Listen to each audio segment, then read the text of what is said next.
Assalamualaikum warahmatullahi wabarakatuh. Pada kesempatan kali ini, Ibu akan membahas KD pertama, yaitu memahami ruang lingkup keprotokolan. Yuk langsung aja simak penjelasan dari Ibu ya.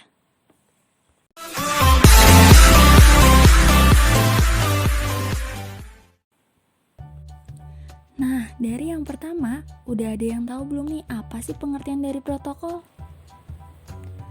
Protokol adalah kumpulan atau keseluruhan naskah yang isinya terdiri atas catatan persetujuan, perjanjian yang meliputi lingkup nasional maupun internasional.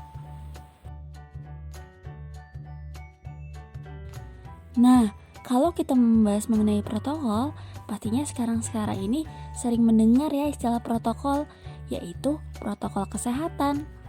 Masih ingat tidak? Bulan Maret lalu, pemerintah telah menyusun protokol utama dalam penanganan kasus penyebaran virus COVID-19. Protokol yang diterbitkan yaitu protokol kesehatan, protokol komunikasi, protokol pengawasan perbatasan, protokol area pendidikan, dan protokol area publik dan transportasi. Protokol tersebut telah dilaksanakan di seluruh Indonesia oleh pemerintah dengan dipandu secara terpusat oleh Kementerian Kesehatan.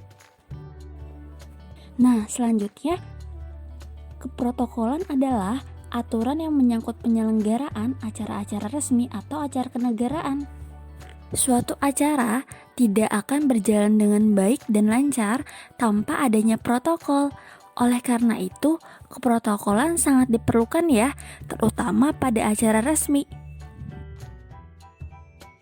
Pihak yang bertindak sebagai pengemban tugas keprotokolan dikenal dengan istilah protokoler ya. Nah, keprotokolan sendiri telah diatur dalam beberapa ketentuan perundang-undangan, antara lain sebagai berikut.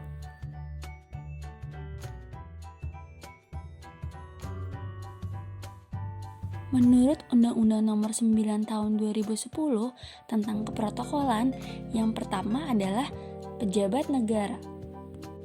Pejabat negara adalah pimpinan dan anggota lembaga negara sebagaimana dimaksud dalam Undang-Undang Dasar Negara Republik Indonesia tahun 1945 ya, dan pejabat negara yang secara tegas ditentukan dalam undang-undang. Nah, bisa dilihat gambar berikut yang termasuk ke dalam pejabat negara, yaitu Presiden Indonesia kita, yaitu Bapak Joko Widodo. Nah, untuk yang kedua yaitu pejabat pemerintah. Pejabat pemerintah adalah pejabat yang menduduki jabatan tertentu dalam pemerintahan, baik di pusat maupun di daerah.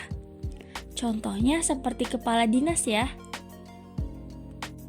Selanjutnya ada tamu negara. Tamu negara adalah pemimpin negara asing yang berkunjung secara kenegaraan, resmi, kerja, atau pribadi ke negara Indonesia. Contohnya, presiden atau perdana menteri dari negara lain berkunjung ke Indonesia ya. Berdasarkan peraturan pemerintah nomor 39 tahun 2018 tentang pelaksanaan Undang-Undang nomor 9 tentang protokolan, yaitu yang pertama ada pasukan pengamanan presiden atau sering dikenal dengan sebutan Pas Pampres. Pas Pampres adalah pasukan yang bertugas melaksanakan pengamanan fisik langsung jarak dekat setiap saat kepada presiden dan wakil presiden, mantan presiden dan wakil presiden, beserta keluarganya serta tamu negara setingkat kepala negara atau kepala pemerintahan. Selanjutnya, ada yang disebut dengan konferensi internasional.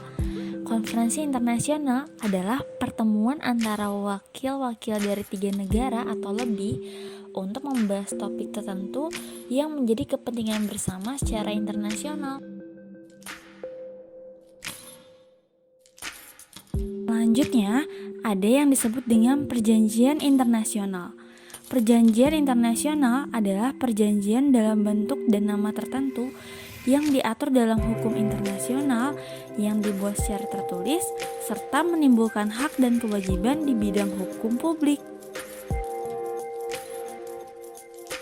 Selanjutnya, ada organisasi internasional. Organisasi internasional adalah organisasi antar pemerintah yang diakui sebagai subjek hukum internasional dan mempunyai kapasitas untuk membuat perjanjian internasional. Dan yang terakhir ada duta besar luar biasa dan berkuasa penuh, atau sering disingkat dengan duta besar LBBP, yaitu seseorang yang diangkat dan diberhentikan oleh kepala negara atau kepala pemerintahan negara pengirim untuk jabatan kepala perwakilan diplomatik untuk mewakili dan memperjuangkan kepentingan bangsa dan negara di negara penerima atau pada organisasi internasional. Sering dengar dong sebutan duta besar? Nah, adapun aturan Kepala Lembaga Administrasi Negara nomor 40 tahun 2015 tentang pedoman keprotokolan di lingkungan lembaga administrasi negara. Yang pertama, ada upacara bendera. Nah, upacara bendera ini pasti udah pada tahu ya, yaitu kegiatan pengibaran atau penurunan bendera merah putih yang dilaksanakan dalam rangka memperingati hari-hari besar nasional seperti HUT Proklamasi Kemerdekaan Republik Indonesia. Selanjutnya, ada yang disebut dengan very important persons, atau kalian pasti sering mendengar dengan sebutan VVIP. VVIP adalah Presiden dan Wakil Presiden beserta keluarganya, tamu negara setingkat kepala negara atau kepala pemerintahan, serta pimpinan organisasi internasional. Selain ada VVIP, ada juga very important persons atau sering disebut dengan VIP. Pasti udah sering dengar ya VIP juga, dimana VIP ini adalah tamu kehormatan selain presiden dan wakil presiden beserta keluarganya, tamu negara setingkat kepala negara atau kepala pemerintahan, serta pimpinan organisasi internasional. Nah, dan yang terakhir ada tim protokol, yaitu tim yang diberikan tugas oleh pejabat yang membidangi urusan keprotokolan atau bagian yang membidangi administrasi umum dan perguruan tinggi di lingkungan lembaga administrasi negara untuk mengatur serta melaksanakan tugas pelayanan keprotokolan dalam berbagai kegiatan sesuai dengan aturan dan ketentuan yang berlaku. Adapun asas-asas keprotokolan. Asas keprotokolan adalah asas yang mengatur bidang keprotokolan serta harus dijunjung dan diterapkan oleh setiap pelaksana protokoler. Berikut ini merupakan informasi lebih lanjut ya mengenai asas keprotokolan. Keprotokolan diatur berdasarkan asas-asas antara lain sebagai berikut. Yang pertama, ada asas kebangsaan, di mana keprotokolan harus mencerminkan sifat dan watak bangsa Indonesia yang dipengaruhi kebinekaan dengan tetap menjaga prinsip negara kesatuan Republik Indonesia. Yang kedua, ada asas ketertiban dan kepastian hukum. Ini dimaksud yaitu keprotokolan harus dapat memberikan keadaan yang tertib dalam kehidupan masyarakat melalui kepastian hukum ya. Yang ketiga, asas keseimbangan, kesesuaian, dan keselarasan. Keprotokolan harus mencerminkan suatu kesesuaian dan keselarasan antara warga negara sebagai individu dan juga masyarakat untuk kepentingan bangsa dan negara. Dan yang keempat, ada asas timbal balik, di mana keprotokolan diberikan oleh negara lain atas balas jasa yang diberikan oleh negara. Jadi ini ada feedbacknya ya. Selain asas-asas yang disebutkan tadi, ada juga jenis asas keprotokolan sesuai kontekstual. Kegiatan keprotokolan termasuk dalam kegiatan yang terancana, terstruktur, teratur, rapih, dan terorganisasi. Adapun jenis kegiatan keprotokolan terbagi menjadi dua, yaitu kegiatan yang sifatnya umum atau kenegaraan dan kegiatan yang berkaitan dengan lembaga perguruan tinggi. Kegiatan-kegiatan tersebut diatur dalam asas-asas berikut ya. Yang pertama, ada asas kenegaraan, yaitu asas yang meliputi norma yang mengatur terciptanya hubungan baik dalam bangsa sendiri ataupun dengan bangsa dan negara lain. Asas kenegaraan diterapkan dalam kegiatan kunjungan tamu negara di dalam negeri ataupun kunjungan perwakilan Republik Indonesia ke luar negeri. Yang kedua, ada asas kebangsaan. Dalam asas kebangsaan, pengaturan dilakukan selaras dengan kedudukannya sebagai lambang kedaulatan untuk meningkatkan jiwa dan semangat kebangsaan.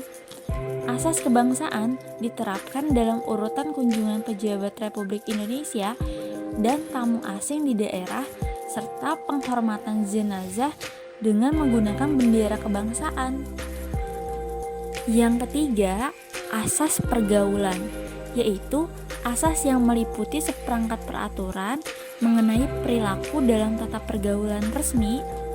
Asas pergaulan ini diterapkan dalam kegiatan resmi yang melibatkan pemerintah negara dan wakil-wakilnya ya, ataupun tamu negara yang berasal dari luar negeri. Nah, biasanya asas pergaulan ini mengatur tata cara bergaul dan bertingkah laku sehingga hubungan baik antara pihak-pihak yang berinteraksi tetap terjaga. Dan yang terakhir, ada asas acara, yaitu asas yang mengatur kegiatan yang bersifat resmi, termasuk memberikan penghormatan dan pelayanan kepada seseorang sesuai dengan jabatan dan kedudukannya. Nah, selanjutnya ada unsur-unsur keprotokolan. Ada beberapa unsur-unsur keprotokolan, diantaranya sebagai berikut ya. Yang pertama, ada tata cara, yaitu menentukan tindakan yang harusnya dilaksanakan dalam suatu acara tertentu menurut aturan atau adat kebiasaan yang sudah ada atau sudah diterapkan sebelumnya ya.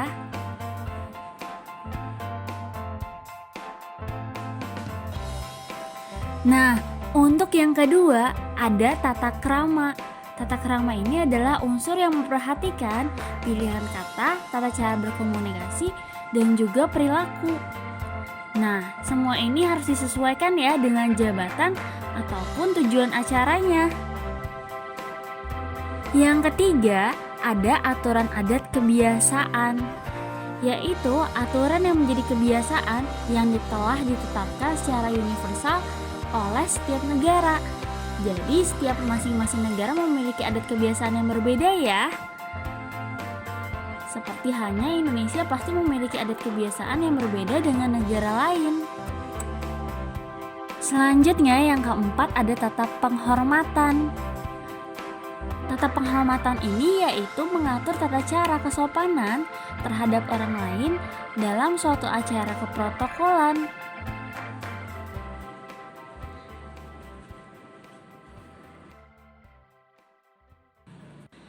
Untuk selanjutnya ada syarat-syarat mengenai petugas keprotokolan ya. Nah, orang yang mengatur kegiatan protokol ini adalah pejabat atau petugas bagian protokol yang memiliki pengetahuan dan kompetensi dalam menyelenggarakan kegiatan keprotokolan. Seperti yang sudah dibahas sebelumnya, petugas yang menjalankan kegiatan protokol ini disebut dengan protokoler. Kira-kira apa aja ya yang menjadi syarat-syarat menjadi protokoler? Yuk, langsung aja simak ya. Untuk syarat umum menjadi protokoler, yang pertama adalah sebagai berikut ya.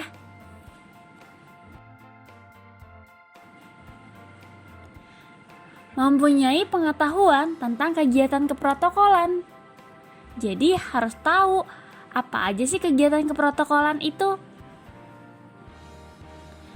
Yang kedua, mempunyai kemampuan berkomunikasi yang baik. Hal ini sangat penting ya. Yang ketiga, kreatif, terampil, dan cekatan. Yang keempat, mampu mengambil keputusan dengan cepat dan cermat ya. Dan selanjutnya, percaya diri dan berpenampilan menarik.